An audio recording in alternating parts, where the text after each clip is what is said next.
Welcome back, my friends. It's been a while. Thank you for waiting for me. It's uh, it's hard work doing this, speaking out to people, having this conversation through the ear, basically. Essentially, what we're doing over here, we're having this conversation.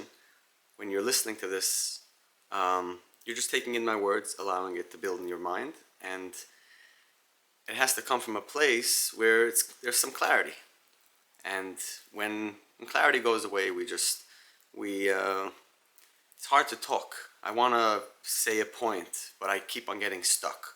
I want to go ahead and say, take a certain pasuk or take a certain idea and just go about talking about it. It just gets lost. There's no clarity.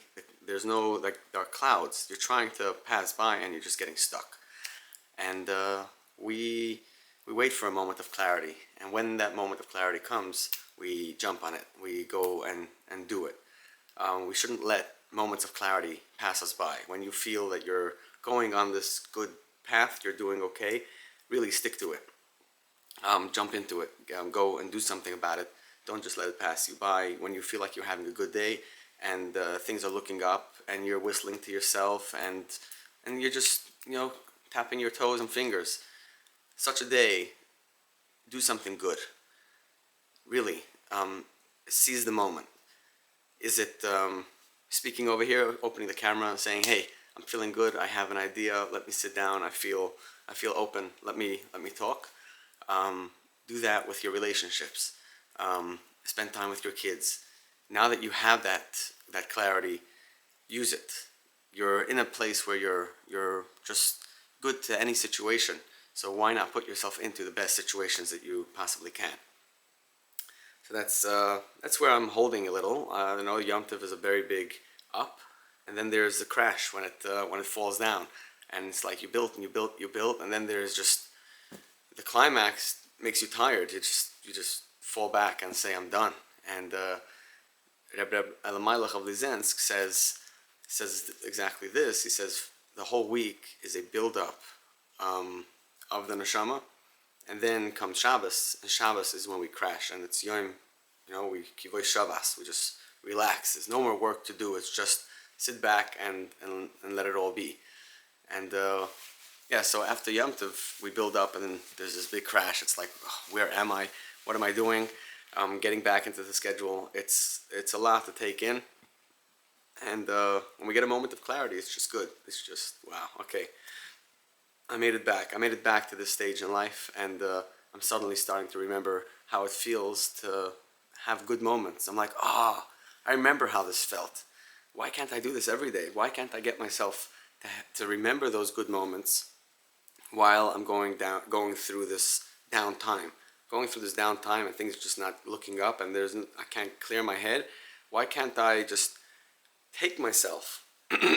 Why can't I take myself to the memory of the good times, the memory of when I played with my son and I was completely involved in the game, and it was just amazing. Like, even though we switched the rules 100 times, that was part of the fun, and that feeling of sitting there with him, seeing him light up, and know that this is life, and that top feeling of knowing that, I'm spending time with my child, and this means the world to them, and I'm giving them of my time because this is going to make a difference. This is going to do something, and you have that feeling.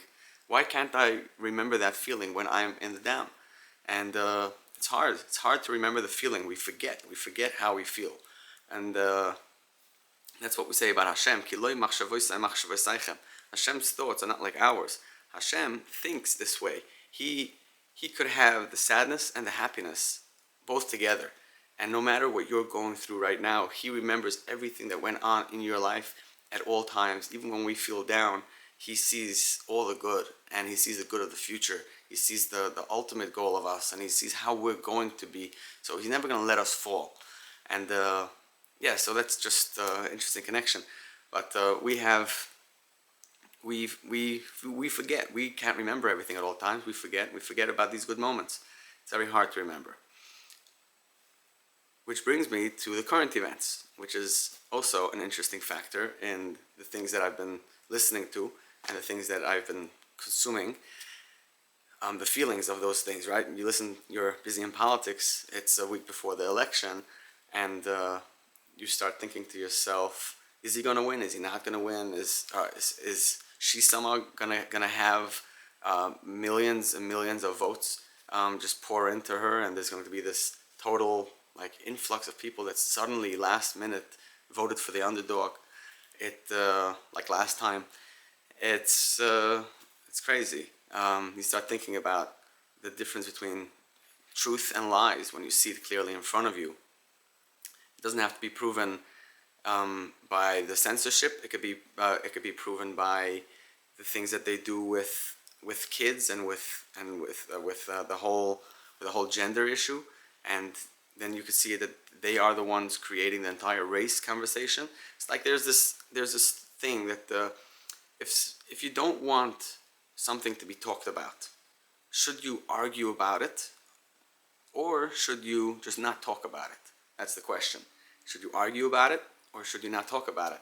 And in most cases, if you don't want something to be talked about, don't talk about it. If you're going to argue about it, you're going to create that conversation, and it's going to remain here until you finish talking. It's going to stay. As long as you talk about it, it's still here. Stop talking about it, and it's gone. So that's like you see that with the way they speak about racism. It's like and how they twist words and take things out of context when you clearly have a video. Thank you to Elon Musk for getting free speech and allowing the truth to be seen, and it literally changed the landscape. For me to be able to sit here and have this thought that maybe my words are going to be heard it's thanks to brilliant people like Elon and the team that he's surrounding himself with, team of good. You see, the world is about creating things, not about destroying, and we have to keep on building. That's the core of life. If we wouldn't build a next generation, everything would end. If we wouldn't plant anything, we wouldn't have food. Everything would end. If we wouldn't build houses, everybody would just die from the frost. Everything would end. We need to build. We need education. Everything is about adding, putting up another stone. If you're not creating, what you're doing is you're destroying. And that's the same thing with thought. If your mind is going in a good place, you're creating, you're building, you're going in a good place, and you're building because you're building. But otherwise, your mind is going in the wrong place, you're going down, you're destroying, you're wasting time. Basically, as we spoke about many times, it's everything about how do you spend your time in this world. What do you do with time? Are you doing it right, or are you doing it wrong? So, I could say all these things, and hopefully, hoping that these words remain with me, and I have a reminder that in the down days, I should listen to this and say, hey, there's something here. There's something that I could come back to that could wake me up. And that's just something that I would wish I wish to get better at, and I feel like it's a level we could all get to. I know it's a lot of words that I'm saying here, and I don't know how you hear them and which level you're at, but it's true. Living with Amunah, living with Hashem is really, it's a complete life thing. Wherever you look, you see Him, and you start connecting things. You start seeing how in politics, like the way she laughs is clearly a sign of nervous laughter. Like somebody's just doesn't know when to laugh because they're just nervous, very compulsive. It's very clear to see what's going on. So so it gives you a lot to think about. You get to see Hashem. You get to see Him through the history, through the lens of the Torah. You start looking through it, and you start comparing all these stories, and you could even compare people of groups to certain people throughout history. You could say, you take the Trump group, and you start comparing one guy to King Solomon, one guy to to this big chacham and an inventor. You find him in Tanakh, and you go through all these names. When you learn Gemara, you start connecting these figures to stories that you know in your own life. As we learned a lot, everything is in metaphors. Everything we know is to compare one thing to the next. That's how we speak. In order for you to understand what I'm going to say a mushal so that you can understand it. Anyhow, I know I'm going pretty fast over here. I'll get back to it. So, we want to remember how we feel when we're good in the times of bad, in the times when we're going slow. And it's a little hard to remember how to get there, how to pick ourselves up. But that's really something that is up to. It's really something that's up to our actions. When we start implementing new things, when we start creating a schedule with our time, we end up being involved in doing good things. And to get our thoughts to be in a good place, we have to put ourselves into an automatic space of doing. And of course, that doing has to be building. It has to be something that's going upward, not downward. That building, no matter what you choose to build, is it your knowledge in Torah? Is it your relationship? Is it your business? No matter whatever you want to add to, is it your exercise, your just physical health? Doesn't matter. Whatever you want to put your life into, you have to start getting yourself involved into doing things. Number one, while you're busy doing things, you're not doing anything bad. That's clear. You're not doing anything bad in those times. So just use that time wisely. Do it and use fill your time properly. Don't get bored in the middle. Keep your phone or distractions away and go into it. Just go to work 9 to 5. That's what I'm doing right now. It's you get yourself involved in it. You are building, you're adding to society, you're giving to the life of this world, and that is what you are here for. You're bringing children to add to the life of this world. You're growing the economy to give life to this world. You're being a part of the world, and all that is beautiful. And while you do that, that's where you're at. And in your off times, you give yourself time to just relax. You do it also in a controlled manner, and to a certain time at night, so you don't go to sleep too late, you don't wake up too late. You do it in a controlled manner, so you know that you don't end up going into places that you find yourself weak at. You do it in a controlled manner, so that you know what you're listening to. So the things that go into your mind don't mess with you. They're more as you're coming in as an observer, not as a participant. And because you're coming in as an observer from the point of view of truth and lies, good and evil. You're coming in from a perspective of goodness. So building. So when you want to listen to the news, you'll find people that speak your language, people that understand or think in your direction. So that way you could predict their next words. You become pulled by this person, and you could either find a show that adds value to your knowledge. You start listen to journalists. You listen to DavidLemmer Torah. You listen whatever you keep yourself busy with, or good songs, and those things are going to keep your mind balanced in a good way. So keeping yourself busy and creating a schedule, a full schedule that doesn't get you bored. And yes, we could have times that we feel like, okay, I want to give myself an extra hour today or an extra hour tonight on the couch, just on my phone.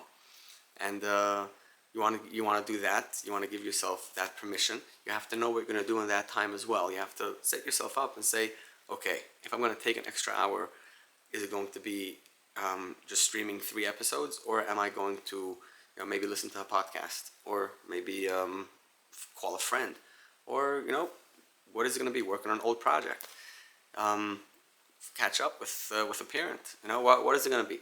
So we have to have things prepared for those times. We need to have something to fill that schedule, because otherwise we get sucked into the void. We get pulled back in, and we have to keep on pulling ourselves out. We're still climbing. We're on a rope pulling ourselves up, and if we just let go, what ends up happening is we lose strength and we slip. If we don't build, we destroy. So, starting off from where I started to where we are now, I'm basically coming to a full circle that the bad times come from you're filling up your time, and now you want to go back into schedule. And going back into schedule is a tough time. It's a tough couple of days putting yourself back on. And imagine if somebody would stop davening with minyan for, let's say, 5 years, and now he wants to get himself back on this schedule.